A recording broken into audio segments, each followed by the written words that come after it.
President Trump. Tonight, the breaking news from the opening day of the Republican National Convention. President Donald J. Trump has been selected as the Republican Party nominee for President of the United States.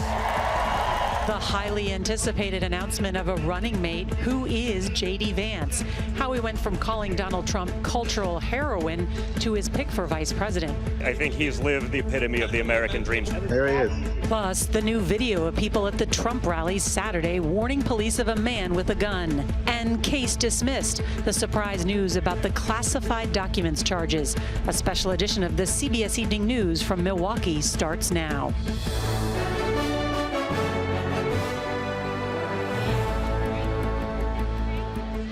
Former President Donald Trump is officially named the Republican nominee for 2024 for the third time in the last 3 presidential elections. Good evening. I'm Norah O'Donnell in Milwaukee, Wisconsin, and thank you for being with us.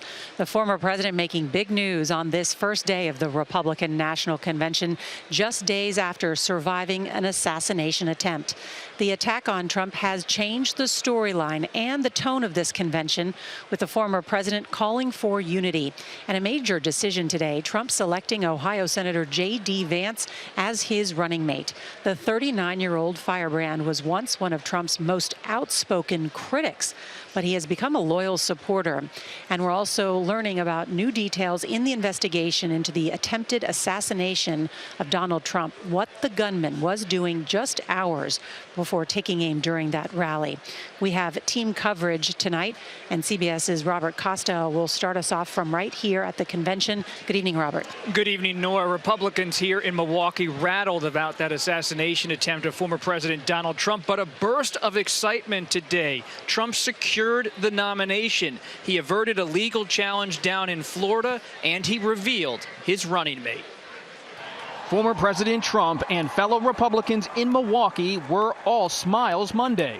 A welcome change for them just days after Trump survived a harrowing assassination attempt in Pennsylvania. It is my honor to nominate Donald J. Trump. While many attendees remain rattled, a boisterous roll call kicked off the Republican National Convention this afternoon and settled nerves, cementing Trump as the party's nominee for a third straight time. On behalf of the 125 delegates in the unbelievable state of Florida, we hereby nominate every single one of them for the greatest president that's ever lived, and that's Donald J. Trump.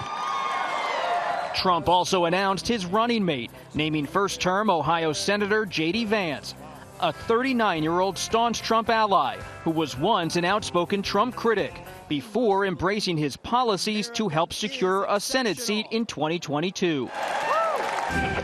For Trump and Republicans, the good news seemed to flow all day Monday, with cheers after Judge Eileen Cannon made the stunning decision to dismiss the classified documents case against Trump, ruling special counsel Jack Smith's appointment violated the Constitution.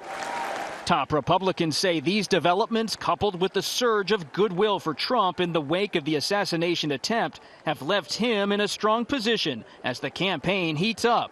What kind of day was this politically for Republicans? Look, Bob, this may be one of the most important and historic days for Republicans in the last decade. What's the mood here among delegates and among Trump's friends and advisors? Well, look, you look around, this place is unified, it's rocking. In an interview with the Washington Examiner, Trump said his acceptance speech set for Thursday night would be a humdinger full of criticisms of President Biden's record. But now, in the aftermath of the shooting, it is a chance to bring the country together. I was given that chance, Trump said. Republicans here see Senator J.D. Vance as a fellow traveler of former President Trump on the issues, but they say there's room for other voices, too. Former Trump rival Nikki Haley, a traditional Republican, will also be speaking this week. Nora. Great reporting, Robert Costa. Thank you so much. And we're getting new details into the decision-making behind choosing J.D. Vance. CBS News has learned the senator from Ohio made a secret trip to Mar-a-Lago Saturday morning to meet with Donald Trump. CBS's Ed O'Keefe reports on how this once Trump critic beat out the other contenders. J.D. Vance has spent the last several months as a top attack dog for Donald Trump. over the weekend, suggesting recent rhetoric of President Biden and Democrats may have led directly to the assassination attempt on Trump. But he hasn't always been a staunch supporter. In 2016, he suggested Trump might be America's Hitler, called him cultural heroin, and referred to him as noxious. I'm a never Trump guy. I never liked him. He also said he believed women who'd accused Trump of sexual assault. And at the end of the day, do you believe Donald Trump, who always tells the truth? Just kidding. Or do you believe that woman on that tape? Now, he says Trump's presidency changed his mind. I was wrong about him. The 39-year-old first rose to national prominence with the publication of his best-selling memoir, Hillbilly Elegy, later adapted to the big screen. You got to decide, you want to be somebody or not. By the time he ran for the U.S. Senate starting in 2021, he'd reconciled with Trump, boosting his chances in a crowded GOP primary and helping him win. Vance is married with 3 children and becomes the first millennial on a major party presidential ticket, something the former president's oldest son, Donald Jr., considers a big plus. I love that JD is young. My father built Trump Tower at 37. You can be young and accomplished. Born to a family with Appalachian roots, his parents divorced at a young age. He was raised mostly by his grandmother, whom he called Mama, as his mother struggled with addiction to opioids.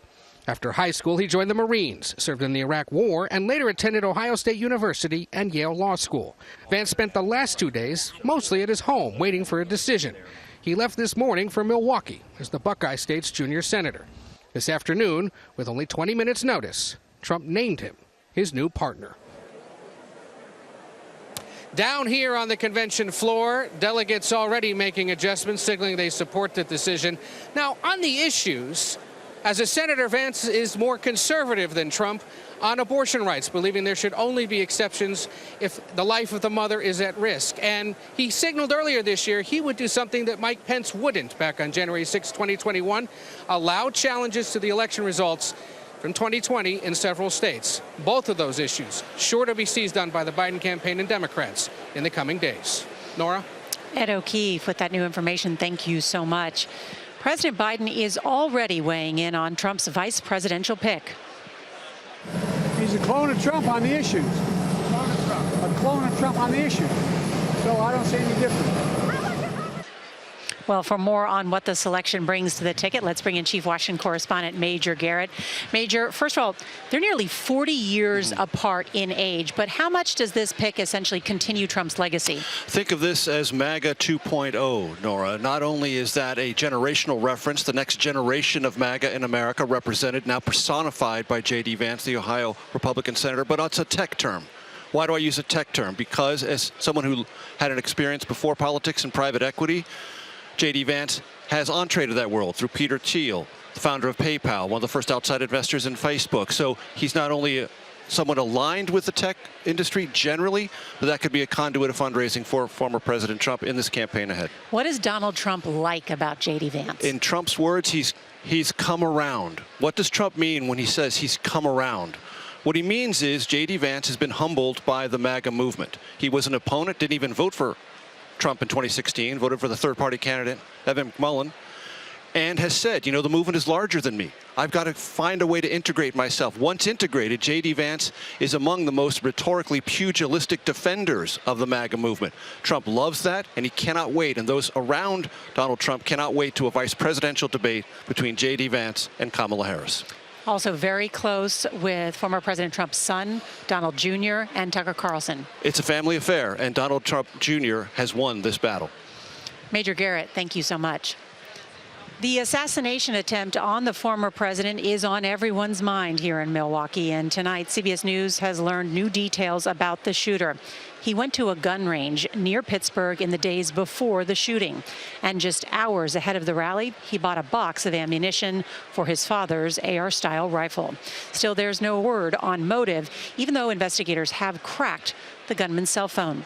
CBS's Scott McFarland reports questions are mounting tonight about the security breakdown. Happened. CBS News has learned the Secret Service did not sweep the building the shooter used to fire on the former president. Even though it had a direct line of sight to the stage, it was outside the security perimeter. But a local sniper team was inside the building at the time of the shooting. There he is. New video shows people in the crowd were pointing to the man on the roof at least 2 minutes before the first shot was fired.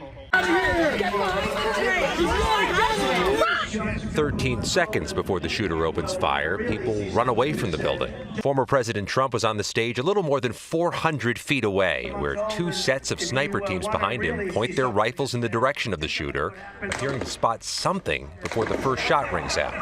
The sniper teams open fire, killing the would-be assassin. I think entities, state and local, they are largely maybe operating on a different radio channel than the Secret Service. The Secret Service was relying on local police to fill out part of its specialized protective units. When I looked up, I saw blood on the podium, and I knew immediately it was. John Abel was in the stands behind former President Trump when the shooting began. At any point in the time since then, you asked yourself, how could this possibly happen? How could this be such a failure? Well, yeah, that was the only thing that's going through my mind for the last 48 hours. It just didn't make any sense to me. And it still doesn't make sense to me how they allowed this to happen at all. One person in the crowd was killed, and two others critically injured. Do you feel like somebody let you down? Absolutely. Absolutely. CBS News has learned one of the two wounded rally attendees, 74-year-old James Copenhagen, is recovering from wounds to the stomach and to the leg. As for this rally site, it remains an active crime scene. The FBI is still combing through, and just moments ago, they finally lowered that enormous U.S. flag over the stage. Nora? Scott McFarland, thank you very much. The Secretary of Homeland Security said today that someone outside government will soon be appointed to lead an independent review of the security failures at the Trump rally. He also announced that Robert F. Kennedy Jr., the independent party candidate, will get Secret Service protection. More now from CBS's Nancy Cordes at the White House. Adjustments have been made to the former president's detail, to the current president's detail. Homeland Security Secretary Alejandro Mayorkas called Saturday's shooting a security failure, though he insisted today he still has confidence in Secret Service Director Kimberly Cheadle. Is the Secret Service stretched too thin? We draw upon resources not only across the federal government, but with state and local law enforcement. And I do intend to speak with members of the Hill with respect to the resources that we need. As the Republican convention gets underway, the Biden team is moving cautiously to restart its own campaign advertising after pulling all ads this weekend as a sign of respect. They say the president's goal after the assassination attempt is this. We need to lower the temperature. Lower the temperature, bring the temperature down. It comes after a few Republican lawmakers have baselessly suggested that Trump's shooting was an inside job directed by Democrats. How do you feel? How does the rank and file feel when they hear that? First of all, that is preposterous, and it is also dangerous to propagate rumors that are so unequivocally false. In an interview with NBC this afternoon, Biden was asked about some of his own rhetoric, including his frequent claim that Trump is a threat to democracy. How do you talk about the threat to democracy, which is real, when a president says things like he says? Do you just not say anything because it may incite somebody? Vice President Kamala Harris reached out to Trump's VP pick, Senator J.D. Vance, this afternoon. She told him that she had congratulations. She welcomed him to the race in a voicemail message, and she said she hopes to see him in the vice presidential debate that has been proposed by CBS News. That would be what must-see TV. Definitely. Nancy Cordes, thank you. You can hear the music has already started here tonight at the convention, and former President Donald Trump is celebrating tonight following another legal win. We'll tell you what happened next.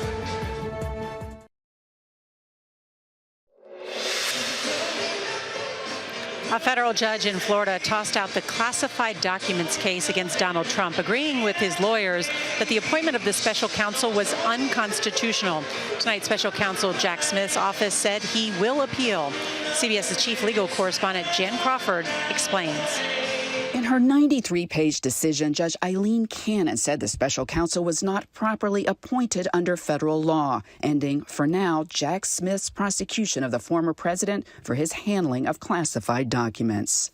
I had every right to have these documents, personal belongings, and boxes. On Truth Social, Trump hailed the dismissal of what he called a lawless indictment.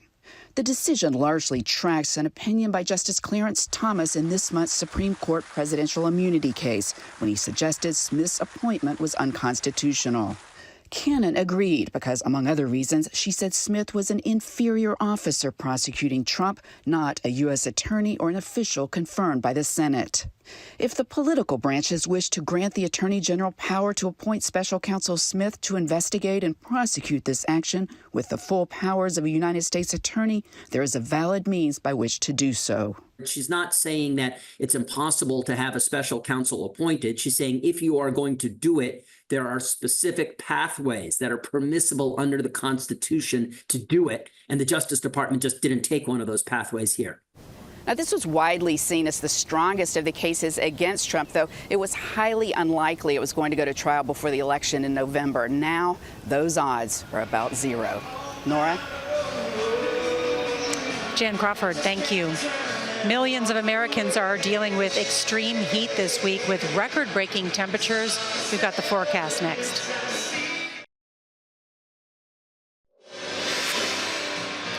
The extreme heat is not going away for millions of Americans. Washington, D.C. broke a record at 102 today and will be even warmer tomorrow in cities up and down the East Coast. Also tonight, the Midwest is under a threat of severe storms with tornadoes and wind gusts over 85 miles per hour possible near Chicago. Eye on America is next with calls to lower the temperature in a time of political violence. Will anyone answer them?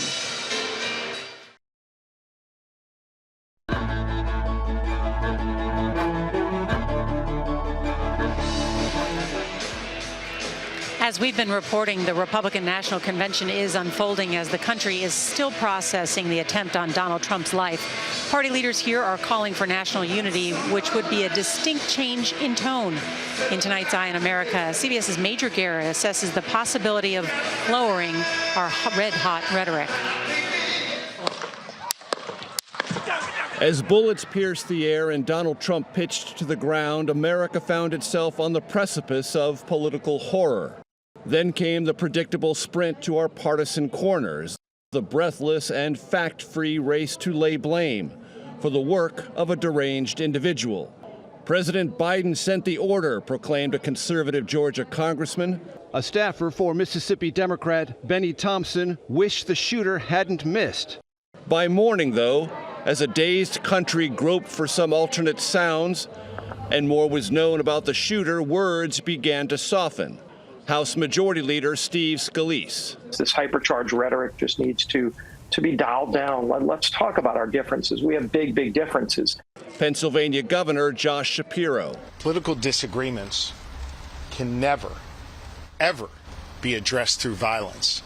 A top Trump advisor who at first pointed blame at Democrats deleted the post and sent a memo saying the campaign would tolerate no post-attack harangues. That staffer for Mississippi Democrat Benny Thompson, she resigned. And Trump implored the country to stand united. It's time to cool it down. President Biden capped off a day of what sounded like the beginning of rhetorical reflection. Our unity is the most elusive of goals right now. Nothing is more important for us now than standing together. We can do this. Maybe, but political passions have already spawned violence. Republicans wounded in the 2017 congressional baseball shooting, the January 6th riot, the shooting of Congresswoman Gabby Giffords. Drop the hammer. The hammer attack on House Speaker Nancy Pelosi's husband, and the mockery that followed. How's her husband doing, by the way? Anybody know? Partisanship remains our national reflex. Politicians feed the hunger for combative language. Mark Robinson, a leading candidate for governor in North Carolina, was free to sound like this. Some folks need killing. Can America cool down for more than a minute? If past is prologue, the answer is no. For now, political figures are offering a glimmer of light in an era of darkness. May it last. For Eye on America, I'm Major Garrett in Milwaukee, Wisconsin. Our coverage of the Republican National Convention will start in just a moment right here on CBS or on our streaming channel, CBS News 24/7. I'm Nora O'Donnell in Milwaukee, Wisconsin. We'll see you in a minute.